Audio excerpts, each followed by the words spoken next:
Tubers, tubettes, various crazy people. Well, I'm here with my friend Gio, and as you can see, we've just been hired by the fire department. We're here at our first day of training. That's right. Yeah. We're actually at a new place. This is your first time here. It is. It's impressive. Impressive coffee shop. It's called Ground Zero. And I just met the managing OEM. She came over and introduced herself to me. Oh, wow. And so one of our videos, one of these days, I'll roll in here with Baby May and we'll do a video of this place and probably put it on May's channel and chat with her a little bit about the coffee shop business and nothing else. But I'm really happy because my friend Gio has finally come back to Daddy. That's funny. He was having separation anxiety. Yeah. But he took off and did some traveling, which is what he does. Yeah. And the name of your channel, real quick, just Gio in the Philippines. I'll put a link to his channel in the description box, guys, because he does a lot of the stuff that I wanted to do when I first got here and never did. And hopefully I will start doing that soon. And that is travel. And so you've been going to this place, that place, and I like it because I think it's very useful what you do with your reviews of the place. You give people kind of a little touch of what they're in for, if you will. You know, Sure. when you go to different places. Of all the places that you went to recently, do you have a favorite? I'm still really partial to Davao City because it's just it just feels organized versus the rest of the Philippines. I guess because the president was mayor for so long, and he's very strict, and so it's cleaner. Traffic, even though it can get heavy, it flows. People follow traffic laws. There's stoplights. Right. The one-way streets in Dumaguete drive me nuts. Right. Especially if you're trying to find, when you were brand new and you try to follow a Google map and you're trying to find a place. It's crazy. Yeah. Yeah. But you landed back here in Dumaguete for a little while. Yep. And how are you finding it as opposed to how it was when you left? Oh, it's night and day. I'm happy. I like it. I do like it here. It was. We had mentioned it in my video that it was a hard time. It was, I was locked down, and it was not. Probably one of the hardest lockdowns they say in the world, is what I was told. We had to have a pass to get out, just to go to the grocery store. You could only go 2 days a week, certain hours. I couldn't bring my girlfriend with me. Only one of us could go out, so we had to go find all these back roads to these little markets. And you found it easier in the other cities that you went to? Cebu, because of the governor, was much less restrictive. Okay. Around the same time period, right. But now everything seems to be pretty relaxed. And how do you like Dumaguete this time around? I like it. I do like it. You seem happier. I don't know. I am happy. Yeah. Because when you left, you were looking a little stressed. And I was. That was about a year ago, and I think you just needed a change. And you've got really restless feet anyway, and you like to travel and you like to bug around. So I think that's good. You do what your instincts are telling you to do. Yeah. But I think that you'll agree that Dumaguete is, with all of its fault and problems, it's still a nice little home base. Absolutely. And I've always said that from the day one, and I'm sticking to it, is that a guy could come out like yourself, could come out here and set up shop. And in other words, get a little home base. Could be a little simple one bedroom or a studio for $200 or $300 a month or whatever, and just maintain it throughout the year. And then you can bounce from here. It's a good launching area. Oh, there's so buses, central. there's ferries, there's planes, and you can get to Siquijor, you can get to Davao, you can get to here, you can get to there. And I don't know, you don't have to necessarily live here, but you can absolutely positively set up home base. Yeah, it's so central. You got Siquijor, Bohol, Cebu, Mindanao. Everything is just a couple hours away by ferry. It's great. And your big deal is waterfalls, for one thing. You love waterfalls. I like hiking. I think the hike to the waterfall and the waterfall itself and swimming. The whole thing I like, yeah. And you're a single guy, so dating is also very important to you. It is, yeah. Female companionship, in other words, right? So do you have a place that you think is a good place to meet women, or a better place to meet women, or what's your what's your sage advice, if you will, on that situation? Since I've been out of the dating pool for over 3 years, so Yeah. Well, I guess I would say Cebu, if you want to just date and you're not really wanting to settle into a relationship, probably a bigger city, because a place like Duma can get very small very quickly. uh, If you had, if for some reason you ever broke up with Baby May, it would be a little uncomfortable. And it was for me. At the time my relationship ended, we were still both living here and bumping into each other, and her friend was my friend, and my friend was her friend, and it was all kind of right. so. I think Cebu, if you're really wanting to date, Davao is good for dating too. I just think a bigger city is probably better if you just want to kind of date. If you want to settle down, then I think Dumaguete is a fantastic place. How's this for an idea? Let's just say a guy out there is watching this right now, and he's in your mode. In other words, he wants to come out and meet somebody. Here's my thinking. You tell me if I'm right or wrong. Okay. I would come out to, say, Dumaguete and do like I just mentioned, set up a little base camp, if you will. But I would avoid meeting the locals as far as the women are concerned, because it tends to be the old rotation thing where you're meeting a lot of girls that have already been with this guy, that guy, and I'm not saying it's all of them, I'm saying it's 5% of them. Right. But they're the ones that are like in your face all the time, and they're the ones that are the ones that get your attention quick, and they know the game and all this, that, and the other. So my thinking is that we both know that province girls are the way to go if you're looking for a long-term relationship. At least I feel that way. Are you in agreement? I do, totally.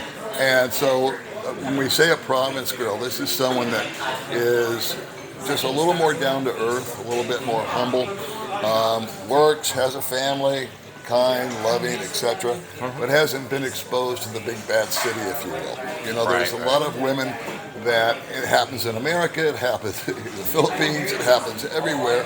They live in, let's just say America, they live in a little farm town, and then they make their way into New York or Los Angeles to get their job or become an actress or chase their profession, and pretty soon they get acclimated and they get kind of tainted by the city. It has a way of happening. It happens to men, it happens to women. Sure. And in our dynamic, what we're looking for is we don't want that girl that's been around with all these different guys. They bring with a lot of luggage, a lot of baggage, a lot of bad habits that they may have accumulated in just a short period of time. Right. So anyway, that being said, I think you can live here in Dumaguete as a home base, and then possibly just travel to some of the aforementioned places like Davao, Cebu, or wherever. And just sort of, tool around there for a week or two, and then you might meet somebody, and then develop the relationship, and then bring her back here with you. And then I have found that Dumaguete is really a super place for me and May, because I'm not fooling around with anybody. She's not fooling around with anybody. But we've got easy access to so much stuff. There's restaurants if we want them. There's a waterfall if we want them. There's nature if we want to go find it. We got cooler weather up in Valencia where we live. If we want to go to the beach, we just go over to our friend's house on the beach or a resort. I mean, there's such a variety of stuff to do here. Tons of stuff. And there's hospitals, and there's shopping malls, and there's traffic, and there's nonsense, and there's noise. You're going to find that anywhere in the Philippines, I think. And so that's just my idea of the perfect setup for a guy coming out here.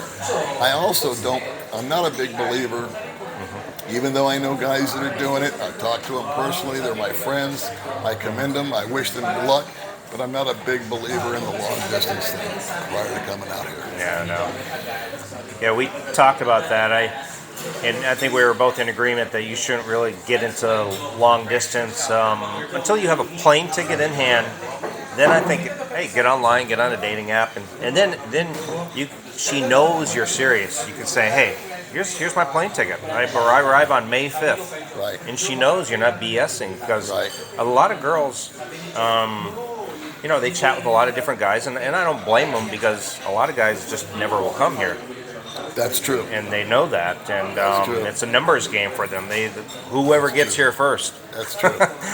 And gets the prize. there's a temptation when you're online for the guy Yeah. that he might be chatting 10 different girls. And conversely, the girl, she's no different. She's chatting with 10 different guys. Yeah. And I just feel so much more comfortable that if I'm here and I've got a place and then I get online and I start to meet people. And it's like I think we said it in your video just a few minutes ago. Start meeting people that are at least within reach. Yes, You know? yes. And you can go to their island, you can go here, you can go there. Or just bounce in on your own and find them in person. Right.